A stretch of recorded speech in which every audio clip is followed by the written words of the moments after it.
as we continue this very exciting reading of a work of science fiction that was extremely formative for the genre. Of course, it's The Time Machine by H.G. Wells. Before we get started with chapters 3 and 4, we wanted to take a quick moment to thank all of you listening and all of those who have subscribed to our channel. We have recently reached a very exciting milestone of 1,000 subscribers. Little applause. This might not seem like very much, considering there are some huge channels in the ASMR reading space, but we've worked very hard for a very long time and appreciate every single subscriber that we have and are so excited to have reached this milestone. More importantly, this means that hopefully soon we have submitted to be able to control the placement of our ads, and hopefully soon enough you will never again be interrupted in the middle of a reading by an extremely loud ad. It would be very ironic if I was interrupted in the middle of this disclaimer by an extremely loud ad, but hopefully that won't be the case when you're listening to this.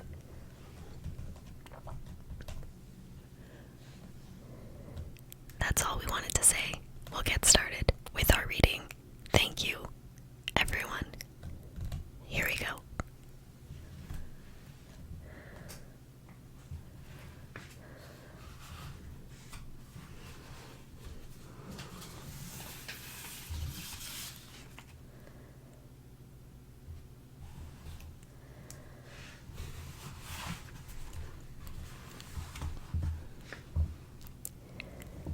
Chapter 3. I told some of you last Thursday of the principles of the time machine and showed you the actual thing itself, incomplete in the workshop. There it is now, a little travel-worn truly, and one of the ivory bars is cracked and a brass rail bent, but the rest of it is sound enough. I expected to finish it on Friday, but on Friday when putting together was nearly done, I found that one of the nickel bars was exactly 1 inch too short, and this I had to get remade, so that the thing was not complete until this morning. It was 10 o'clock today that the first of all time machines began its career. I gave it a last tap, tried all the screws again, put one more drop of oil on the quartz rod, and sat myself in the saddle. I suppose a suicide who holds a pistol to his skull feels much the same wonder at what will come next, as I felt then. I took the starting lever in one hand and the stopping one in the other, pressed the first and almost immediately the second. I seemed to reel. I felt a nightmare sensation of falling, and looking round, I saw the laboratory exactly as before. Had anything happened? For a moment, I suspected that my intellect had tricked me. Then, I noted the clock.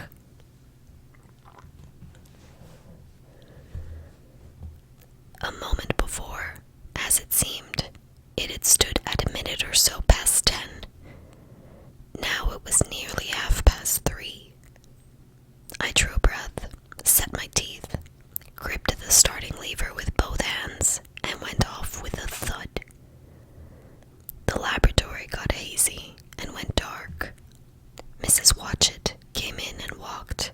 A pose it took her a minute or so to traverse the place, but to me she seemed to shoot across the room like a rocket. I pressed the lever over to its extreme position. The night came, like the morrow. The laboratory grew faint and hazy, then fainter and even fainter. Tomorrow night came black, then day again, night again, day again.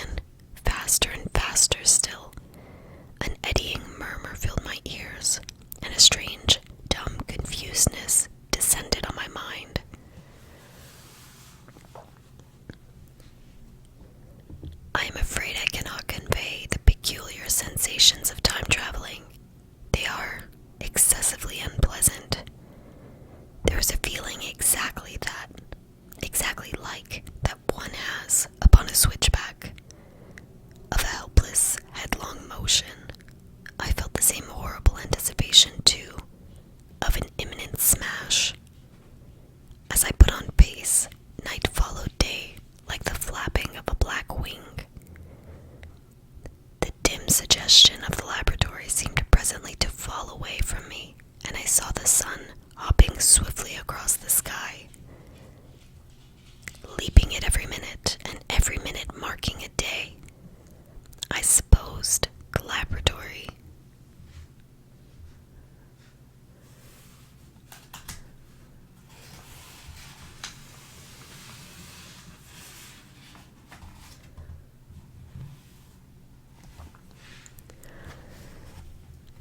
supposed the laboratory had been destroyed, and I had come into the open air. I had a dim impression of scaffolding, but I was already going too fast to be conscious of any moving things.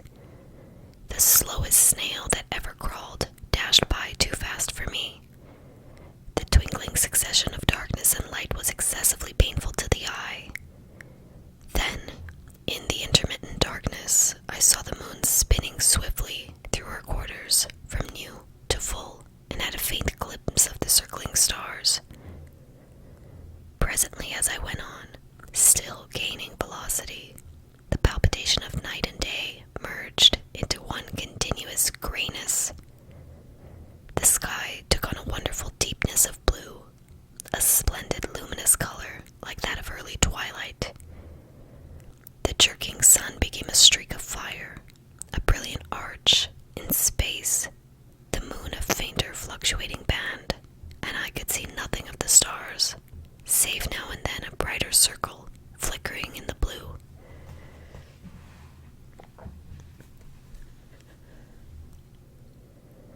The landscape was misty and vague. I was still on the hillside upon which the house now stands, and the shoulder rose above me, gray and dim. I saw trees growing and changing like puffs of vapor, now brown, now green. They grew, spread, shivered, and passed away.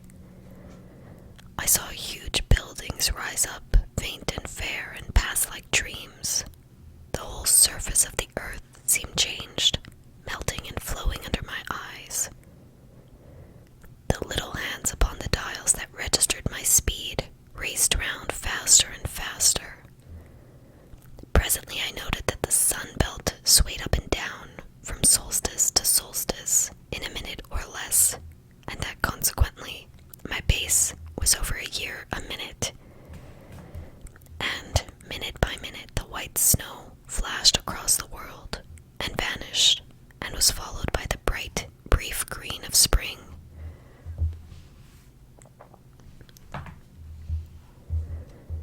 The unpleasant sensation of the start were less poignant now. They merged at last into a kind of hysterical exhilaration. I remarked indeed a clumsy swaying of the machine, for which I was unable to account. But my mind was too confused to attend to it, so with a kind of madness growing upon me, I flung myself into futurity. At first, I scarce thought of stopping, scarce thought of anything but these new sensations. But presently, a fresh series of impressions grew up in my mind, a certain curiosity, and therewith a certain dread, until at last they took complete possession of me.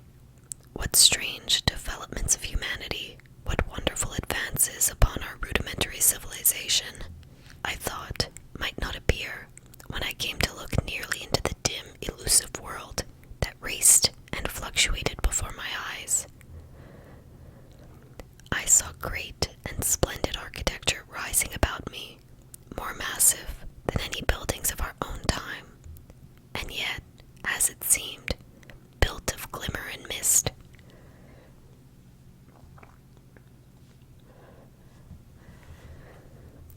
I saw a richer green flow up the hillside and remain there without any wintry intermission. Even through the veil of my confusion, the earth seemed very fair, and so my mind came round to the business of stopping. The peculiar risk lay in the possibility of my finding some substance in the space which I or the machine occupied. So velocity through time, this scarcely mattered. I was, so to speak, attenuated, was slipping like a vapor through the interstices of intervening substances. But to come to a stop involved the jamming of myself, molecule by molecule, into whatever lay in my way. This meant bringing atoms into such intimate contact with those of the obstacle that a profound chemical reaction, possibly a far-reaching explosion, would result and blow myself and my apparatus out of all possible dimensions into the unknown. This possibility had occurred to me again and again while I was making the machine, but then I had cheerfully accepted it as an unavoidable risk, one of the risks a man has got to take.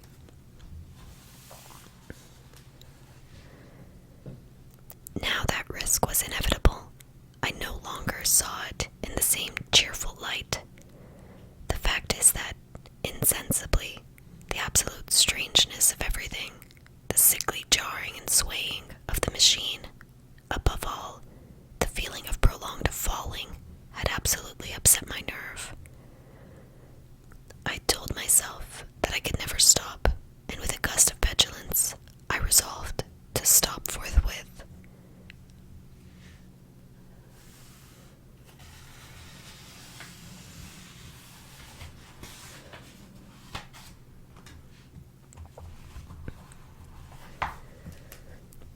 Like an impatient fool, I lugged over the lever, and, incontinently, the thing went reeling over, and I was flung headlong through the air. There was the sound of a clap of thunder in my ears. I may have been stunned for a moment. A pitiless hail was hissing around me, and I was sitting on soft turf in front of the overset machine. Everything still seemed gray, but presently I remarked that the confusion in my ears was gone. I looked round me. I was on what seemed to be a little lawn in a garden, surrounded by rhododendron bushes, and I noticed that their mauve and purple blossoms were dropping in a shower under the beating of the hailstones. The rebounding, dancing hail hung in a cloud over the machine and drove along the ground like smoke. In a moment I was wet to the skin. "Fine hospitality," I said, "to a man who has traveled innumerable years to see you."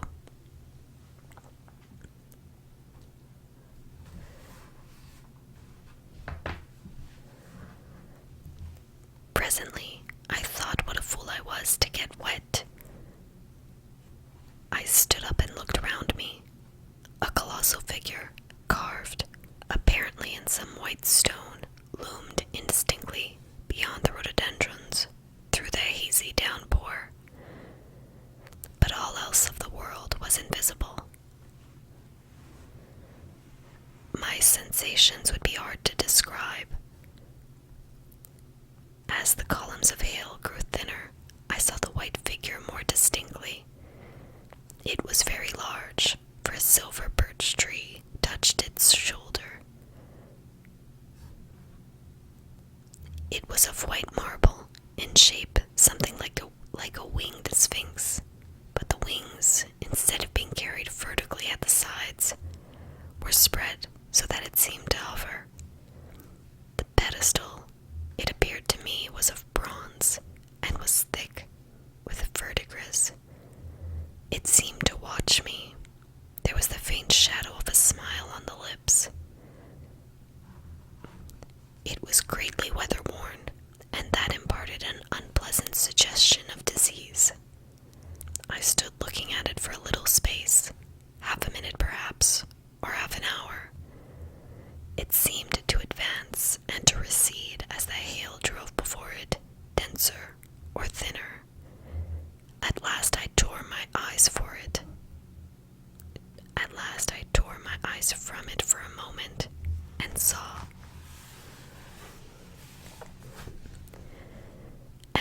that the hail curtain had worn through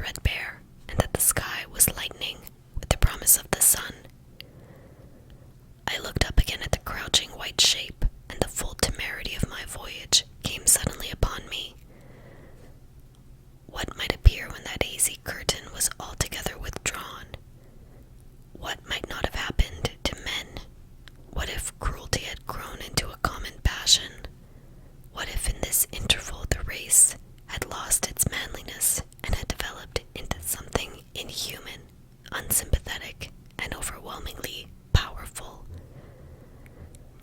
I might seem some old-world savage animal, only the more dreadful and disgusting for our common likeness, a foul creature to be incontinently slain.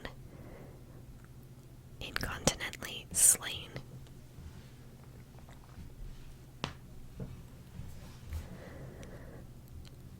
Already I saw other vast shapes, huge buildings with intricate parapets and tall columns, with a wooded hillside dimly creeping in upon me through the lessening storm. I was seized with a panic fear. I turned frantically to the time machine and strove hard to readjust it. As I did so, the shafts of the sun smote through the thunderstorm. The gray downpour was swept aside and vanished like the trailing garments of a ghost.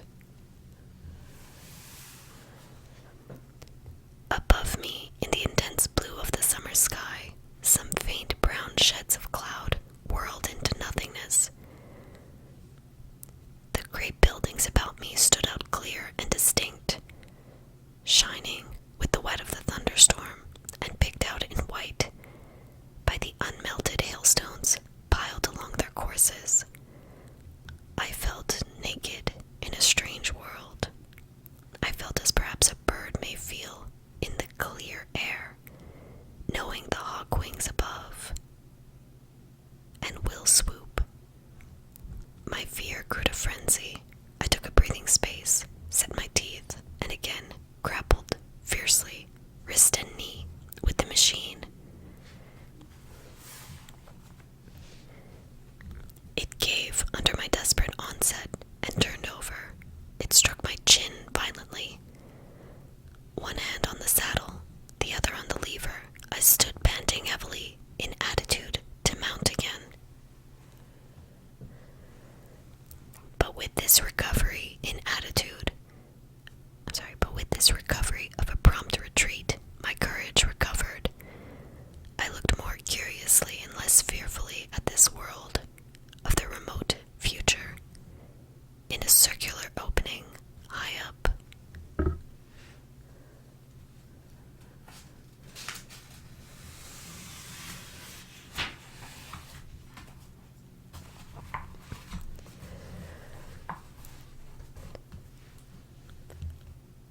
High up in the wall of the nearer house, I saw a group of figures clad in rich, soft robes. They had seen me, and their faces were directed towards me. Then I heard voices approaching me. Coming through the bushes by the white sphinx were the heads and shoulders of men running. One of these emerged in a pathway leading straight to the little lawn upon which I stood with my machine.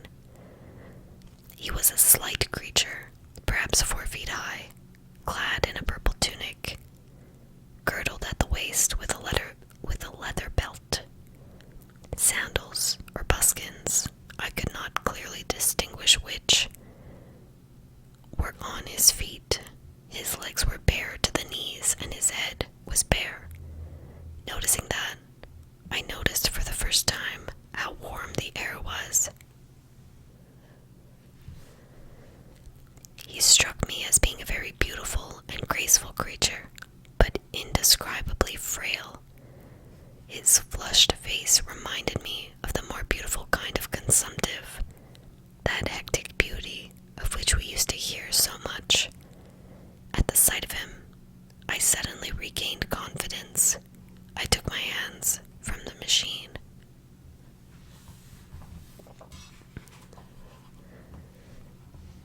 Chapter 4.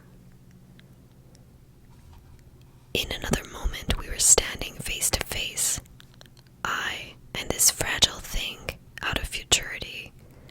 He came straight up to me and laughed into my eyes. The absence from his bearing of any sign of fear struck me at once. Then he turned to the 2 others who were following him and spoke to them in a strange and very sweet and liquid tongue.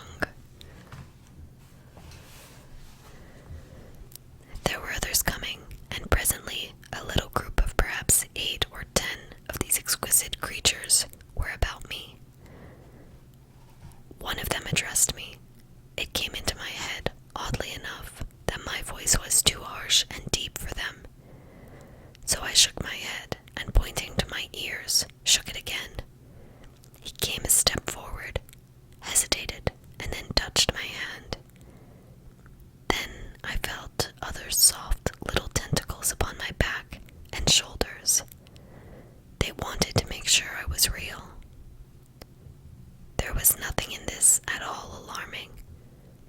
Indeed, there was something in these pretty little people that inspired confidence, a graceful gentleness, a certain childlike ease. And besides, they looked so frail that I could fancy myself flinging the whole dozen of them about like 9 pins. But I made a sudden motion to warn them when I saw their little big hands feeling at the time machine. Happily then, when it was not too late, I thought of a danger I had hitherto forgotten, and reaching over the bars of the machine, I unscrewed the little levers that would set it in motion, and I put these in my pocket. Then I turned again to see what I could do in the way of communication.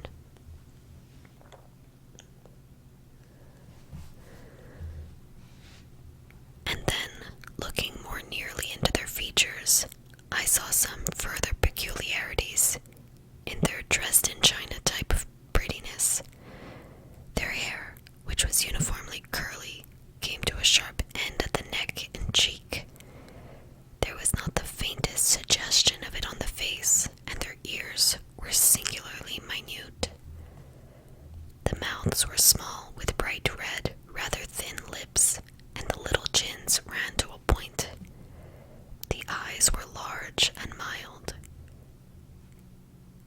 And though this may seem egotism on my part, I fancied even that there was a certain lack of the interest I might have expected in them.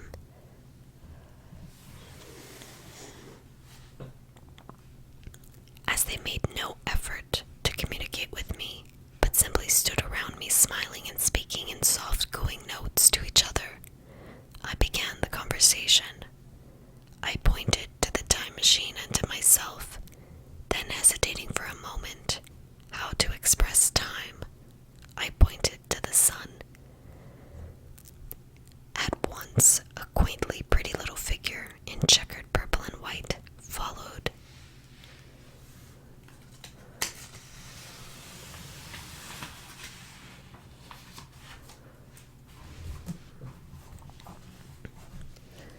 Followed my gesture, and then astonished me by imitating the sound of thunder. For a moment I was staggered, though the import of her gesture was plain enough. The question had come into my mind abruptly: were these creatures fools? You may hardly understand how it took me. You see, I had always anticipated that the people of the year 802,000 would be incredibly in front of us in knowledge, art, everything. Then one of them suddenly asked me a question that showed him to be on the intellectual level of one of our 5-year-old children, and asked me, in fact, if I had come from the sun in a thunderstorm. It let loose the judgment I had suspended upon their clothes, their frail light limbs, and fragile features. A flow of disappointment rushed across my mind. For a moment, I felt that I had built the time machine in vain. I nodded, pointed to the sun, and gave them such a vivid rendering of a thunderclap as startled them. They all withdrew a pace or so and bowed. Then came one laughing towards me, carrying a chain of beautiful flowers altogether new to me, and put it about my neck. The idea was received with melodious applause, and presently they were all running to me, to and fro, for flowers, and laughingly flinging them upon me until I was almost smothered with blossom.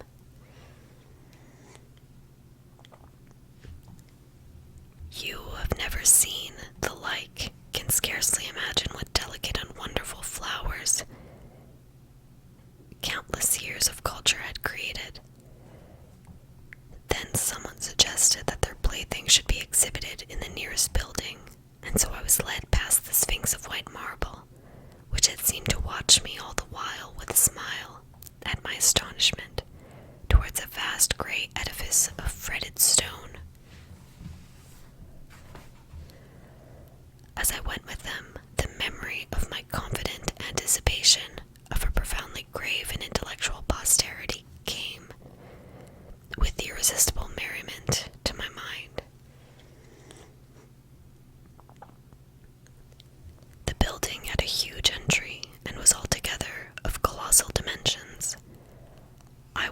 naturally most occupied with the growing crowd of little people and with the big open portals that yawned before me, shadowy and mysterious. My general impression of the world I saw over their heads was a tangled waste of beautiful bushes and flowers, a long neglected and yet weedless garden. I saw a number of tall spikes of strange white flowers, measuring a foot perhaps, across the spread of the waxen petals. They grew scattered, as if wild, among the variegated shrubs, but as I saw, I did not examine them closely at this time. The time machine was left deserted on the turf among the rhododendrons. The arch of the doorway was richly carved, but naturally I did not observe the carving very narrowly, though I fancied I saw suggestions of old Venetian decorations as I passed through, and it struck me that they were very badly broken and weather-worn.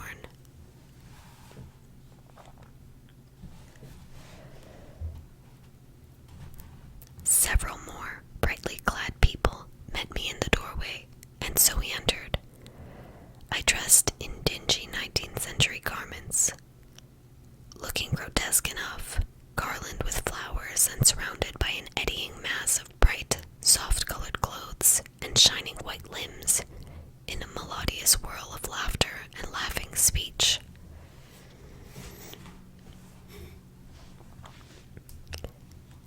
The big doorway opened into a proportionately great hall, hung with brown. The roof was in shadow, and the windows partially glazed with colored glass, and partially unglazed, admitted a tempered light. The floor was made up of huge blocks of some very hard white metal, not plates nor slabs, blocks, and it was so much worn, as I judged by the going to and fro of past generations, as to be deeply channeled along the more frequented ways. Transverse to the length were innumerable tables made of slabs with polished stone, raised perhaps a foot from the floor, and upon these were heaps of fruits. Some I recognized as a kind of hypertrophied raspberry and orange, but for the most part they were strange. Between the tables were scattered a great number of cushions. Upon these my conductors seated themselves, signing.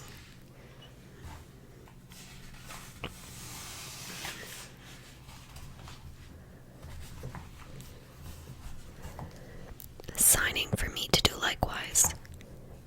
With a pretty absence of ceremony, they began to eat the fruit with their hands, flinging peel and stalks and so forth into the round openings in the sides of the tables. I was not loath to follow their example, for I felt thirsty and hungry. As I did so, I surveyed the hall at my leisure, and perhaps the thing that struck me most was its dilapidated look. The stained glass windows, which displayed only a geometrical pattern, were broken in many places, and the curtains that hung across the lower end were thick with dust, and it caught my eye that the corner of the marble table near me was fractured.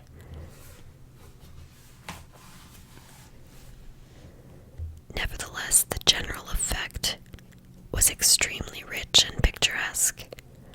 There were perhaps a couple of hundred people dining in the hall, and most of them, seated as near to me as they could come, were watching me with interest, their little eyes shining over the fruit they were eating.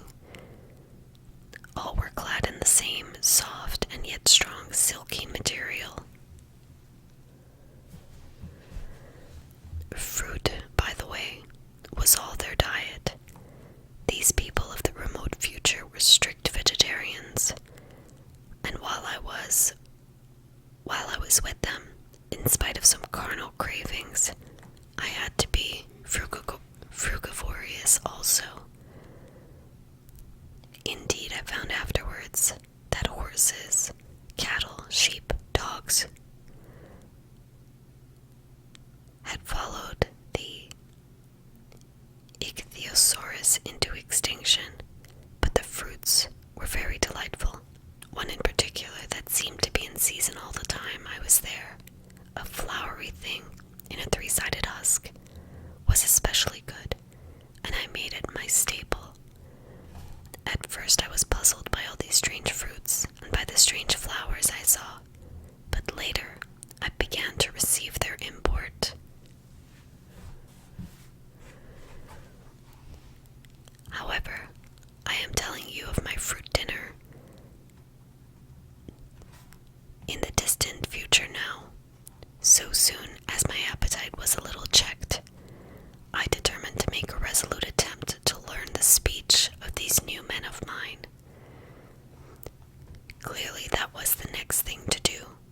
The fruits seemed a convenient thing to begin upon, and holding one of these up, I began a series of interrogative sounds and gestures. I had some considerable difficulty in conveying my meaning. At first, my efforts met with a stare.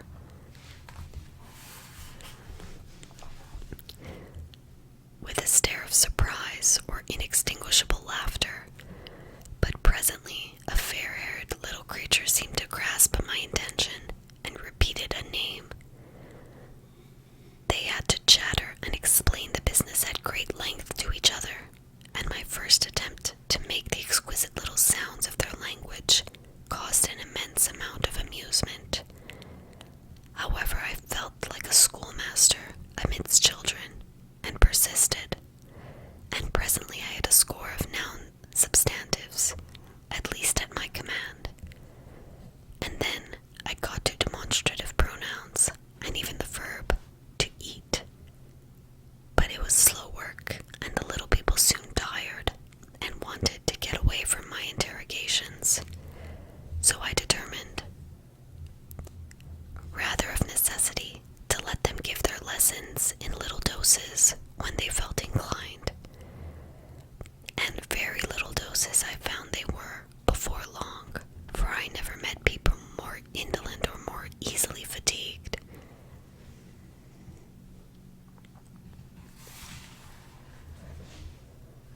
A queer thing I soon discovered about my little hosts was their lack of interest. They would come to me with eager cries of astonishment, like children, but like children, they would soon stop examining me and wander away after some other toy.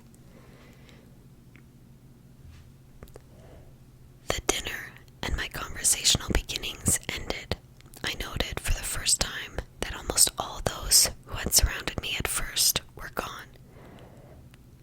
It is odd, too, how speedily I came to disregard these little people. I went out through the portal into the sunlit world again so soon as my hunger was satisfied. I was continually meeting more of these men of the future who would follow me a little distance, chatter and laugh about me, and having smiled and gesticulated in a friendly way, leave me again to my own devices. The calm of evening was upon the world as I emerged from the great hall, and the scene was lit by the warm glow of the setting sun. At first, things were very confusing. Everything was so entirely different from the world I had known, even the flowers.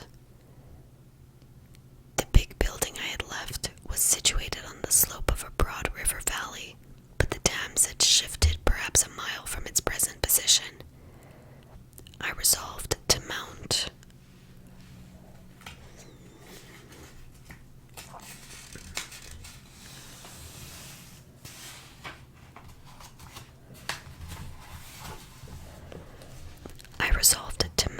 To the summit of a crest, perhaps a mile and a half away, from which I could get a wider view of this, our planet, in the year 802,701 AD. For that I should explain was the date the little dials of my machine recorded.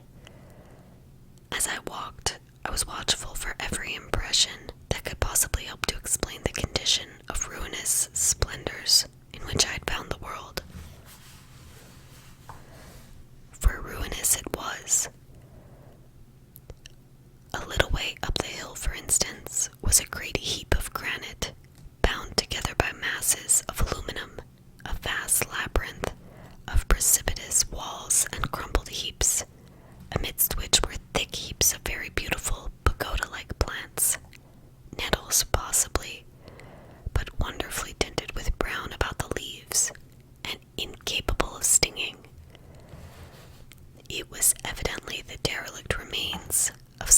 vast structure, to what end built, I could not determine. It was here that I was destined, at a later date, to have a very strange experience, the first intimation of a still stranger discovery, but of that I will speak in its proper place. Looking round with a sudden thought, from a terrace on which I rested for a while, I realized that there were no small houses to be seen. Apparently the single house, and possibly even the household, had vanished. Here and there, among the greenery, were palace-like buildings, but the house and the cottage, which form such characteristic features of our own English landscape, had disappeared. Communism, said I to myself, and on the heels of that came another thought. I looked at the half-dozen little figures that were following me. Then, in a flash, I perceived that all had the same form of costume, the same soft, hairless visage, and the same girlish rotundity of limb. It may seem strange, perhaps, that I had not noticed this before, but everything was so strange. Now I saw the fact plainly enough. In costume, and in all the differences of texture, and bearing that now mark off the sexes from each other. These people of the future were alike, and the children seemed to my eyes to be but the miniatures of their parents. I judged then that the children of that time were extremely precocious, physically at least, and I found afterwards abundant verification of my opinion. Seeing the ease and security in which these people were living, I felt that this close resemblance of the sexes was, after all, what one would expect, for the strength of a man and the softness of a woman, the institution of the family, and the differentiation of occupations are mere militant necessities of an age of physical force, where population is balanced and abundant. Much childbearing becomes an evil rather than a blessing to the state, where violence comes but rarely, and offspring are secure. There is less necessity. Indeed, there is no necessity for an efficient family, and the specialization of the sexes with reference to their children's needs disappears. We see some beginnings of this even in our own time, and in this future age it was complete.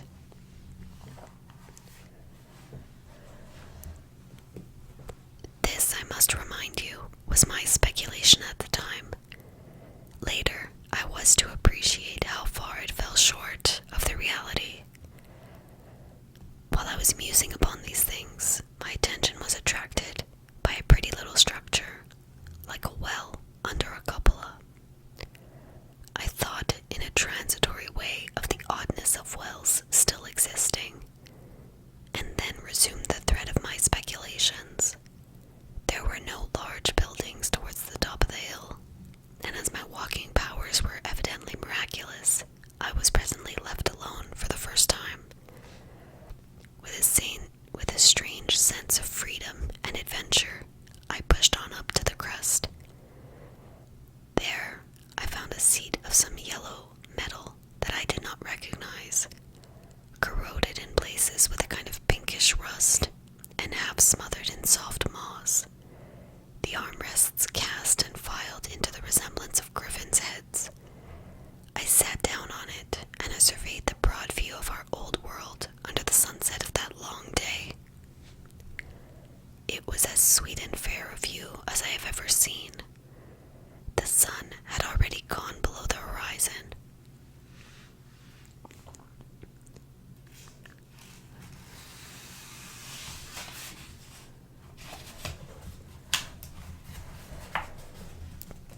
And the west was flaming gold, touched with some horizontal bars of purple and crimson. Below was the valley of the Thames, in which the river lay houses dotted about among the variegated greenery, some in ruins and some still occupied. Here and there rose a white or silvery figure in the waste garden of the earth. Here and there came the sharp vertical line of some cupola or obelisk. There were no hedges, no signs of proprietary rights, no evidences of agriculture. The whole earth had become a garden. So, watching, I began to put my interpretation upon the things I had seen, and as it shaped itself to me, that evening, my interpretation was something in this way. Afterwards, I found I had got only a half-truth, or only a glimpse of a facet of the truth. It seemed to me that I had happened upon humanity, upon the wane. The ruddy sunset set me thinking of the sunset of mankind. For the first time I began to realize an odd consequence of the social effort in which we are at present engaged. And yet, come to think, it is a logical consequence. Strength is the outcome of need. Security sets a premium on feebleness. The work of ameliorating the conditions of life, the true civilizing process that makes life more and more secure, had gone steadily on to a climax. One triumph of a united humanity over nature had followed another. Things that are now mere dreams had become projects deliberately put in hand and carried forward, and the harvest was what I saw. After all, the sanitation and the agriculture of today are still in the rudimentary stage. The science of our time has attacked but a little department of the field of human disease, but even so it spreads its operations very steadily and persistently. Our agriculture and horticulture destroy a weed just here and there, and cultivate perhaps a score or so of wholesome plants, leaving the greater number to fight out a balance as they can. We improve our favorite plants and animals, and how few they are, gradually by selective breeding. Now a new and better peach, now a seedless grape, now a sweeter and larger flower, now a more convenient breed of cattle. We improve them gradually because our ideals are vague and tentative, and our knowledge is very limited. Because nature, too, is shy and slow in our clumsy hands. Someday all this will be better organized, and still better. That is the drift of the current in spite of the eddies. The whole world will be intelligent, educated, and cooperating. Things will move faster and faster towards the subjugation of nature.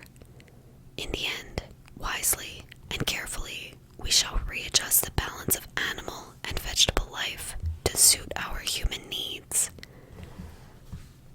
This adjustment, I say, must have been done, and done well, done indeed for all time, in the space of time across which my machine had leaped. The air was free from gnats, the earth from weeds or fungi. Everywhere were fruits and sweet and delightful flowers. Brilliant butterflies flew hither and thither. The ideal of preventive medicine was attained. Diseases had been stamped out. I saw no evidence of any contagious diseases during all my stay, and I shall have to tell you later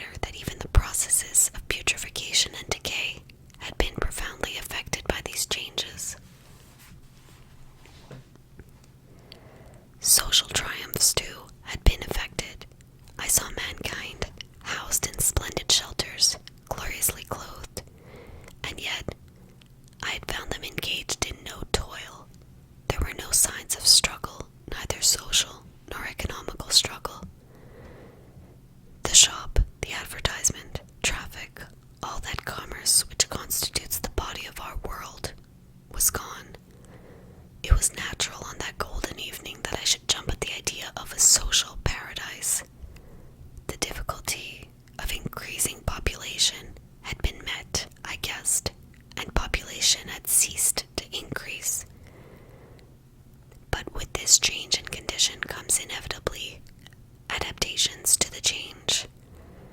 What, unless biological science is a mass of errors, is the cause of human intelligence and vigor, hardship and freedom, conditions under which the active, strong, and subtle survive, and the weaker go to the wall, conditions that put a premium upon the loyal alliance of capable men, upon self-restraint, patience, and decision.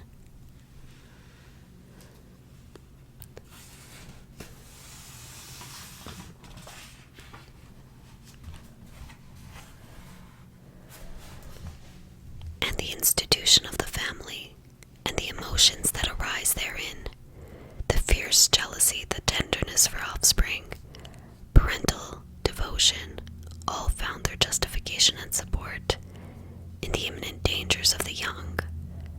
Now, where are these imminent dangers? There is a sentiment arising, and it will grow.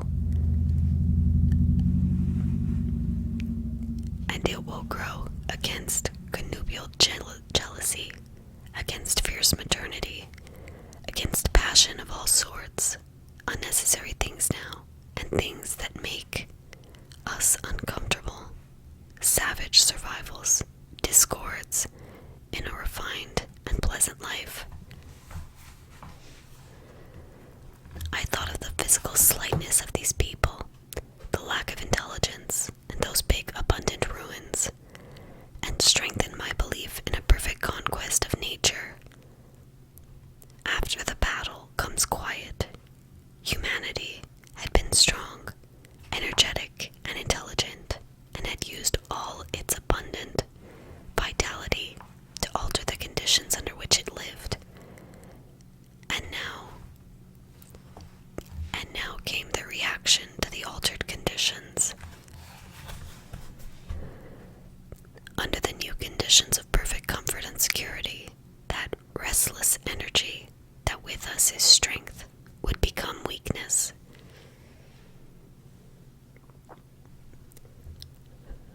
Even in our own time, certain tendencies and desires, once necessary to survival, are a constant source of failure. Physical courage and the love of battle, for instance, are no great help, may even be hindrances to a civilized man. And in a state of physical balance and security, power, intellectual as well as physical, would be out of place.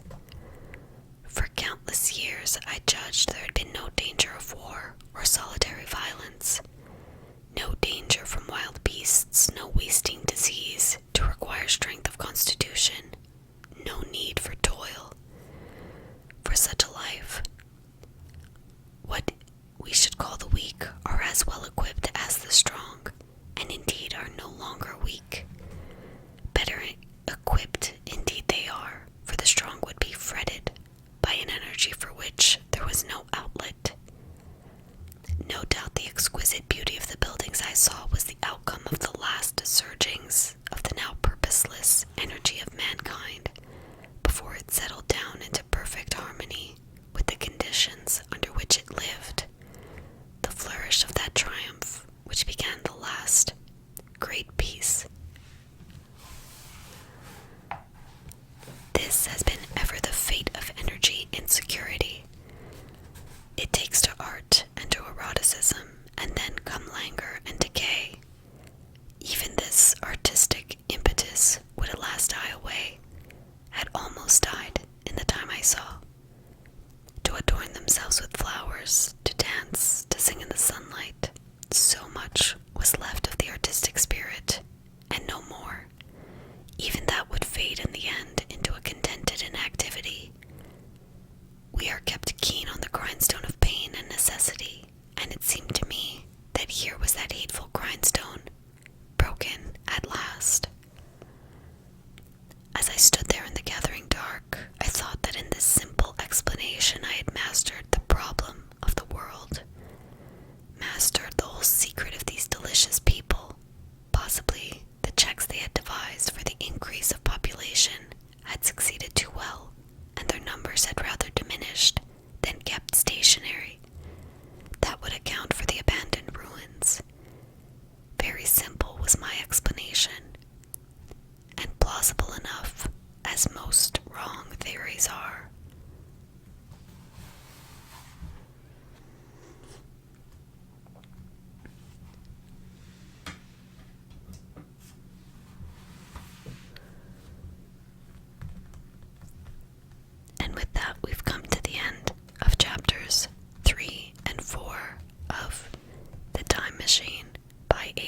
dwells.